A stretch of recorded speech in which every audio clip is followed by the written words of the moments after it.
song, the children sing, our God is an awesome God.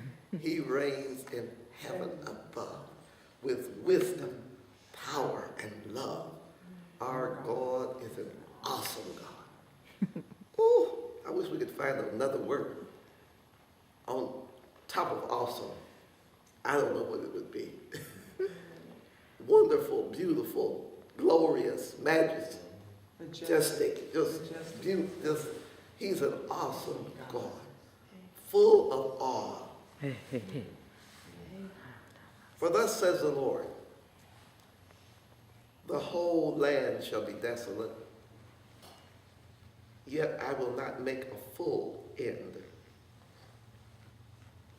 For this shall the earth mourn, and the heavens above be black, because I have spoken, I have purposed, and will not relent, nor will I turn back from it. And, you know, this is a message to a doomed nation. But it gives us joy to know that what God purposes will come to pass. That's the joy. Not that the city was doomed, or is doomed, or will be doomed. But the joy is, he says, because I have spoken, if God speaks to you, and I know he does, he speaks right down here, or here. You know, if he speaks to you, what he says is sure. It's steadfast. You know, it's like you may have in your mind to do something, but you don't say it because you're not sure that you can accomplish it. Say, well, I want to make some cushions for the church, but I'm not going to say that because I don't know, because and this is a true example because, excuse me, I think it was Beverly was talking about, she said, you know, I know how to upholster, and she says, and I would really like to make some cushions for the church. I had forgotten that she said that. But she said, but I don't know whether I could get it done or not.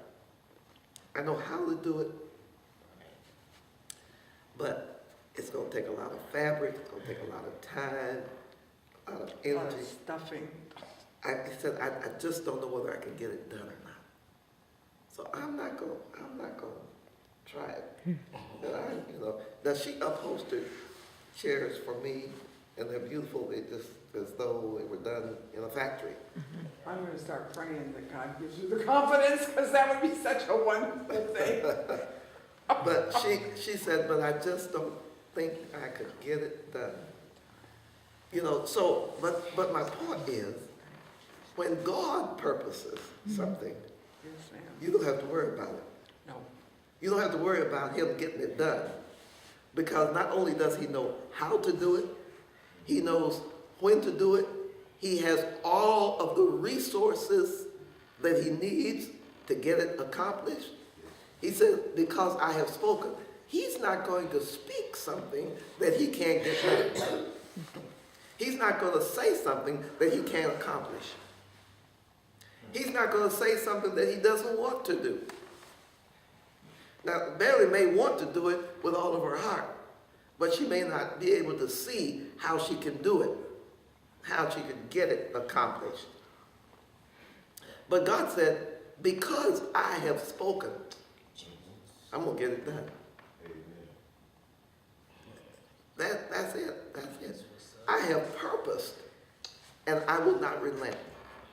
I purpose. And if God purposes, and you know, this goes more than one way. If God purposes that he's going to punish somebody for something they've done, he doesn't relent on that either. That is a given. If God says, I'm going to, you know, I tell the story all the time about the woman telling her kids, she said, this is the last time I'm going to say this is the last time. And she's always saying, it's the last time I'm going to tell you this. I'm not going to tell you this no more. I'm not going to tell you this no more. And just saying it over and over, the same thing over again. A friend came to the house of the little boy. They were jumping on the bed. And the friend said, the mother came in and said, you boys, stop jumping on this bed, you know. And the little boy whispered and said, she's not going to do nothing. Yeah, because he knew that she didn't keep her word. Right. That's what really makes kids bad. You say, I'm going to get you for this, and then no punishment comes. You don't have to spank them for everything. I deplore people spanking their kids all the time because they get used to it. It doesn't mean anything to them. All they know how to do is dodge or duck. Really, spanking it doesn't get it anywhere. Every once in a while, when they're really young, you spank them and they know they don't want that no more. But if you just spank them for every little thing, or hit them for every little thing, it doesn't mean anything to them. They're going to do it again. All they're going to do is make sure you're not looking, you know, they can get out of your reach. You know, they're going to do it. But Jesus, my God, if he says, I'm going to get you, you better straighten up and fly right. When Jesus says, I'm going to get you, you better listen, because he says, I have purpose and will not relent. And I'm not going to make it softer than I said it was going to be. And he says, nor will I turn back from it. I'm not going to turn back. If I said it, you better listen. And you know, this also goes for,